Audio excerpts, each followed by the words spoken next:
Bom dia, tudo bem? A mensagem que Deus colocou para mim hoje, ela diz assim: nada pode nos impedir de alcançar o amor de Deus, a não ser nós mesmos. Senhor, tende misericórdia de nós. Perdoa, Pai, todos os nossos pecados, livra-nos de todo mal, nos afasta de tudo aquilo que não vem de Ti. Remove do nosso meio toda a maldade, todo sentimento ruim, todo pensamento errado. Nós te louvamos, nós te bendizemos, nós te amamos, pois somente Tu, Pai, é o nosso Deus, e somente a Ti nós confiamos e entregamos toda a nossa esperança. Acreditar em Deus é uma escolha individual. Receber o amor de Deus também é uma escolha, porque só recebe o amor de Deus aquele que acredita que Deus existe, aquele que tem fé nas promessas de Deus. Aquele que não tem fé, ele acaba se tornando um servo de quem? Do mal. Ele não, apesar dele estar junto conosco, ele não participa da mesma graça que nós. Só que muitas vezes nós olhamos a vida dessa pessoa e invejamos. Nós olhamos os caminhos das outras pessoas e achamos que o nosso não é tão glorioso quanto o deles. Mas o que a gente muitas vezes não entende é o sentimento que está dentro dessa pessoa, como se apenas ter fosse o suficiente, que ele pudesse sobrepor o ser. Se isso fosse uma verdade, não existiria droga, não existiria psicólogo, não existiria depressão para as pessoas que têm. Mas muito pelo contrário, as pessoas que muitas vezes estão mais perturbadas são essas. Por quê? Porque elas descobrem que ter não é o suficiente sem ser. Eu ter algo que eu não tenho controle. É como se você tivesse um cachorro mais lindo do mundo, só que você nunca vai passar a mão nele, por quê? Porque ele te morde. Então qual é a vantagem desse cachorro? Se você não consegue colocar ele numa coleira, se você não consegue brincar, se você não consegue fazer nada, toda vez que você chega perto dele, ele simplesmente te morde. E a vida sem Deus, ela é exatamente desse jeito. A gente passa uma vida inteira tentando controlar algo que é incontrolável, enquanto tudo aquilo que a gente precisa simplesmente estava dentro de nós e já estava conosco. Só que para que a gente possa alcançar o amor de Deus, a gente precisa ter fé.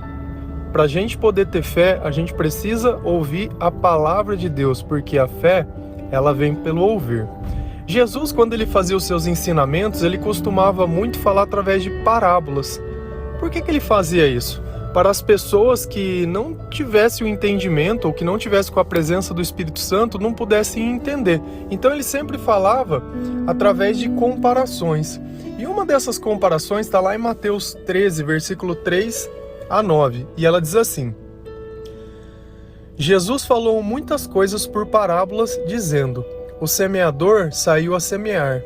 Enquanto lançava a semente, parte dela caiu à beira do caminho, e as aves vieram e a comeram. Parte dela caiu em terreno pedregoso, onde não havia muita terra, e logo brotou, porque a terra não era profunda. Mas quando saiu o sol, as plantas se queimaram e secaram porque não tinha raiz. Outra parte caiu no meio dos espinhos, que cresceram e sufocaram as plantas. Outra ainda caiu em boa terra. Deu boa colheita, a 100, 60 e 30 por 1. Aquele que tem ouvido para ouvir, ouça. E os discípulos, eles ouviram essa parábola e ficaram se perguntando: o que será que isso quer dizer? Quem é a semente? O que será que Jesus estava querendo dizer com isso? E Jesus, depois deles pedirem a explicação, ele vai explicar logo abaixo. A semente é a palavra de Deus. Só que a mesma semente que pode cair numa terra, que pode brotar a 100, é aquela semente que ela pode cair num lugar que ela simplesmente não vai nascer, ela não vai crescer. Ou ela começa a nascer e outras coisas vêm e matam ela. Então a gente percebe que a questão toda é que todos receberam a palavra, mas a pergunta é: em qual parte da terra ele caiu? E se você fosse me responder, o que é a terra? A terra é o nosso coração. Em qual parte de nós colocamos a palavra de Deus, a semente que Deus dá para nós? Dependendo de onde a gente colocar, ou o que nós colocarmos acima da palavra de Deus, vai acontecer exatamente o que Jesus explica. Lá em Lucas 8, versículo 11 a 15, ele vai explicar o que quis dizer essa parábola. Este é o significado da parábola. A semente é a palavra de Deus. As que caíram à beira do caminho são os que ouvem, então vem o diabo e tira a palavra do seu coração, para que não creiam e não sejam salvos. As que caíram sobre as pedras são os que receberam a palavra com alegria quando a ouvem, mas não têm raiz. Creem durante algum tempo, mas desistem na hora da provação. As que caíram entre espinhos são os que ouvem, mas ao seguirem seu caminho são sufocados pelas preocupações, pelas riquezas e pelos prazeres dessa vida, e não amadurecem. Mas as que caíram em boa terra são os que, com o coração bom e generoso, ouvem a palavra, a retêm e dão frutos com perseverança. Chegou a me arrepiar no fim. Percebe que é com o coração, é com generosidade, é ouvindo, é negando muitas vezes aquela vida antiga. Percebe que a terceira parte do lugar que a semente cai, que é entre os espinhos, é justamente quando a palavra está procurando espaço dentro da nossa vida. E se nós não começarmos a renunciar o velho comportamento para que essa palavra tenha espaço para crescer, percebe que Deus ele diz sobre o espinho. E o que é o espinho? Não é aquilo que te machuca? E quantas vezes o teu espinho não foi o relacionamento que você tanto esperou que ele chegasse e de repente ele nunca chegou? O teu espinho muitas vezes foi a riqueza. O teu espinho foi o reconhecimento. O teu espinho foi o sucesso que nunca veio. O teu espinho foi os teus sonhos, que muitas vezes te machucaram porque você não vê mais jeito de alcançá-los. O teu espinho foi você simplesmente achar que tudo que você tem foi por seu mérito e não por Deus. E quantas vezes a gente simplesmente não tira toda a glória de Deus e coloca em nós mesmos? Eu não sei o que é o teu espinho. Eu não sei o que tem sufocado a palavra no teu coração. Eu não sei o que te falta mais para que a palavra de Deus ela possa nascer em você. Só que uma coisa eu sei. A palavra de Deus ela cresce através do amor, da generosidade, da bondade. A palavra de Deus ela começa a crescer quando nós negamos a nós mesmos. Porque não adianta nada a gente dizer que acredita em Deus, mas na hora de escolher, escolhe como quando a gente vivia quando não acreditava. A gente continua com os mesmos hábitos, os mesmos vícios, os mesmos costumes. Costumes esses que nunca nos levaram a nada, muito pelo contrário, sempre tiraram tudo. E quantas vezes nós, ainda mesmo que tentando parar, não vamos ser julgados por esses vícios? Ó o bêbado, lá o drogado. Ixi, aquele cara ali traiu a esposa.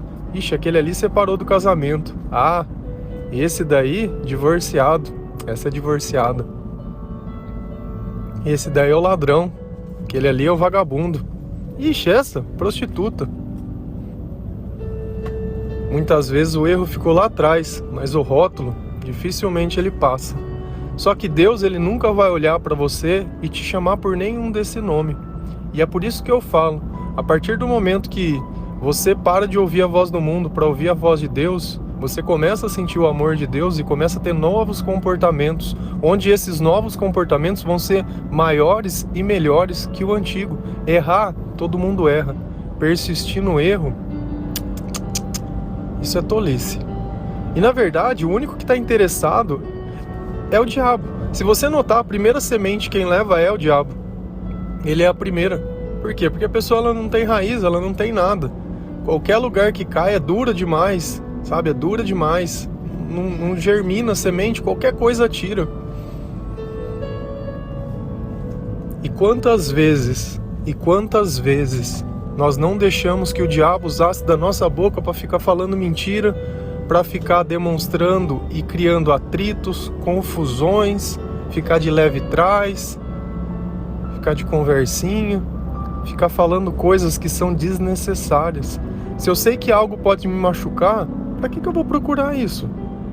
Se eu sei que é uma verdade que ela não me convém, para que eu vou atrás? Eu não preciso esquecer aquilo que eu não sei. Agora, nem tudo que eu sei, eu precisava saber, porque tem muita coisa que não faz diferença nenhuma. Então, se você quer gastar o teu tempo buscando alguma coisa, busque o reino de Deus. Gaste tempo lendo a palavra. Gaste tempo apodando esses espinhos da sua vida, abrindo mão dos teus sonhos. Não é porque que todo mundo tem que você vai ter. Isso não quer dizer que você nunca vai ter, mas talvez não seja o tempo. O que a gente precisa entender é que a gente sempre vai passar por um deserto. E enquanto você ficar negando esse deserto, ele vai continuar existindo te esperando.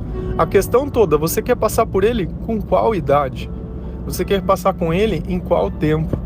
Deus, ele vai sempre dar uma oportunidade de você fazer todas as coisas. Se o primeiro não que alguém disser for o suficiente, e você simplesmente desistir, se for para algo bom, se você sente que é algo que Deus quer que você faça, ache um jeito, convença. Quando é pra gente fazer coisa errada, a gente arruma 1000 maneiras. Quando é para fazer o certo, a gente simplesmente se bloqueia.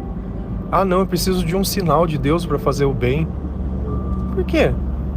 Jesus, ele precisava de sinais para amar uma pessoa? Para ele poder agir na vida de uma pessoa? Não, muito pelo contrário. Deus, ele disse para amar o próximo. Ele não disse ame ao próximo que merece o seu amor, ame ao próximo qual você gosta, ame ao próximo a qual você julga que seja o próximo que é merecido de tudo aquilo. É abençoando a vida das pessoas que Deus nos abençoa. E é curioso que eu coloquei para vocês logo embaixo desses dois versículos da Bíblia, um texto, um pedaço de um texto que eu tinha escrito lá em 2015. Inclusive um pedaço dessa frase de hoje, ela é o final desse texto. E como é curioso, hoje eu tenho conhecimento da palavra porque eu comecei a ler a Bíblia em si continuamente em 2018.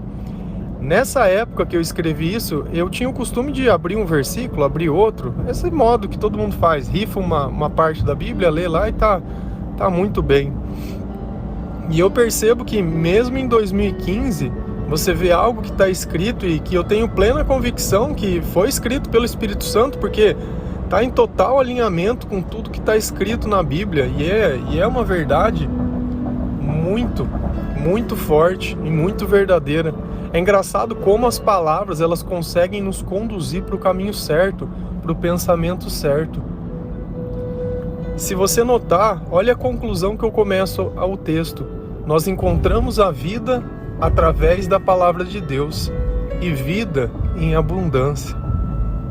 Como isso é verdade. Como a gente começa a conseguir viver, a nos controlar e a sentir coisas boas depois que nós conseguimos nos aproximar da palavra de Deus. Sem a palavra de Deus é impossível ter essa vida em abundância. É impossível começar essa vida. E nota, no arrependimento, descobrimos que podemos ter paz através de aprendermos a ter paciência. É necessário que a gente se arrependa. Não adianta a gente achar que vai chegar mais perto de Deus ouvindo a palavra sem ter o arrependimento. E a partir que eu consigo o arrependimento dentro de mim, o que começa a acontecer? Eu paro de querer ficar perseguindo as pessoas, de querer que os outros paguem. Não, aquela pessoa vai me pagar, porque ela não tinha o direito de fazer isso. Eu começo a me arrepender quando eu noto que o meu comportamento não era bom, e por isso que muitas vezes as pessoas, elas não suportavam ficar na minha presença, porque eu era uma pessoa muito chata. Cara, não existe gente mais chata que gente questionadora.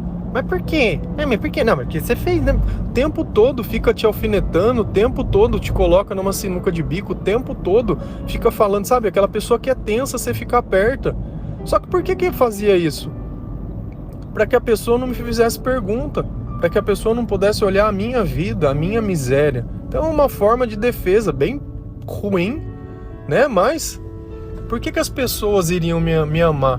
E depois que eu descubro isso, eu começo a ter paz. Por quê? Porque eu já não estou mais preocupado em quem é o culpado e quem não é. Por quê? Porque eu sinto que Deus, no meu arrependimento, Ele acabou me perdoando. E a partir do momento que eu tenho mais paciência, eu começo a ser mais tolerante. A partir do momento que eu começo a entender e aceitar as pessoas, eu começo a tolerar mais as pessoas que pensam diferente de mim.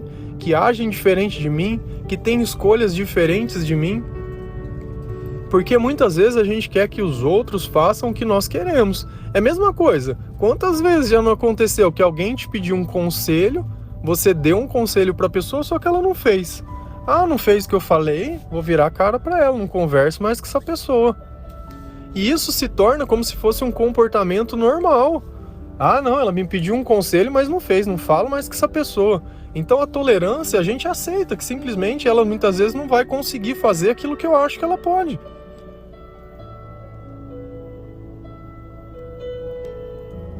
E aí, a partir do momento que eu consigo ter tolerância, eu consigo aprender a respeitar. A partir do momento que eu respeito que as outras pessoas elas podem pensar diferente e isso não vai me causar um mau sentimento, eu respeito a diferença, eu respeito as coisas que acontecem. Dentro de mim nasce o amor verdadeiro. Porque o amor é um conjunto de comportamentos e de pensamentos que produzem a paz para que eu possa agir e fazer o bem dentro das outras pessoas sem visar o meu próprio interesse, simplesmente. E o texto continua. O amor verdadeiro nos faz florescer, nos transforma em novas criaturas e nos capacita durante uma longa caminhada a buscar o reino de Deus e a sua justiça. Certamente que passaremos por muitas tribulações, que por diversas vezes seremos tentados, cairemos. Porém, a glória que Deus nos reserva é muito maior que tudo que possa acontecer. Nada pode nos impedir de alcançar o amor de Deus, a não ser nós mesmos. E realmente, quando eu escolhia ser ateu, eu não queria alcançar o amor de Deus e eu não queria que Ele alcançasse a minha vida, que Ele participasse da minha vida. A partir do momento que eu parei com esse comportamento, quanto amor, quantas coisas boas aconteceram, como essa vida realmente ela começou a acontecer através de simples palavras. Às vezes a gente olha num filme dessas de bruxa, de coisa, e vê com a varinha mágica as pessoas fazendo poderes, usar abacadabra e aquilo tudo. E quanto poder existe dentro da Bíblia que muitas vezes está lá fechada. E quando a gente abre, a gente percebe que esse poder ele acaba atuando sobre nossa vida. Que existem espíritos realmente que nós conseguimos a começar a entender e ter mais sabedoria. E a gente percebe que teve um Cristo que nos ensinou o caminho para chegar até o céu e ao seu reino. E existe um Deus que a gente possa confiar. E que existe tudo em muita abundância, que eu não preciso tirar de alguém para sobrar para mim, que não fica faltando para ninguém nada, que não custa nada. Diferente hoje das melhores coisas que existem no mundo, todas têm um preço. E dificilmente as melhores coisas todo mundo vai ter, um grupo muito seleto e muito pequeno. Só que a palavra de Deus não. Ela é gratuita. O maior tesouro que a gente tem, ele é abundante e é gratuito. Talvez seja por isso que seja tão desvalorizado. Porque muitas vezes a gente valoriza aquilo que tem um preço. Aquilo que está em abundância a gente acaba destruindo. Amém? Saiba que a dificuldade ela passa, os problemas eles sempre vão existir, mas Deus ele sempre vai estar do nosso lado, sempre vai nos dar força, a partir do momento que nós decidimos dizer não. Eu quero criar raízes, eu quero ir além da onde eu fui, eu quero ser mais do que eu sou, porque com Cristo nós somos mais que vencedores. E como é bom eu olhar para trás para minha vida e perceber que eu continuo participando do mesmo caminho, que eu continuo seguindo, que os meus valores eles continuam o mesmo, eles não se alteraram durante o tempo. Eu continuo perseguindo as mesmas coisas. Como é engraçado, né? Eu, de novo, acordei hoje no mesmo horário, estava lá às 5 horas da manhã, escrevendo a frase para postar e as pessoas já começam a pedir versículos. E eu olho aquilo e percebo que dentro do meu propósito, aquilo faz total parte. Porque para mim isso não é um fardo, faz total sentido. Às vezes Deus tem colocado pessoas na sua vida e você sempre acha que a pessoa que tem chegado é a pessoa que você orou pedindo porque você quer um relacionamento. E talvez essas pessoas elas estejam destruídas, precisando de amor, mas não o amor do teu corpo, mas o amor que você tem conhecido através da palavra de Deus. E ao invés de ser mais um na sua vida, essa pessoa poderia ter sido aquela que você ajudou a se levantar. Como eu acordo todos os dias, quem sabe, para tentar fazer alguém se levantar. Alguém que muitas vezes nem conseguiu dormir. Alguém que muitas vezes não conhece um caminho, uma saída. Como a nossa vida ela acaba se tornando importante, não por aquilo muitas vezes que está na nossa carteira de trabalho, no nosso corpo, mas pelo nosso comportamento. Jesus era nobre pela atitude que ele tinha. E talvez chegou a hora de você ser nobre nas suas atitudes, de poder ajudar as pessoas que precisam, dentro das condições que você tem muitas vezes, porque às vezes a gente fica esperando ter muito sobrando para poder dar para alguém, mas não é sobre dar. Deus dá mais porque você usou naquilo que Ele queria, então Ele pode confiar mais a você. Deus sempre tem mais. Amém? Um bom dia.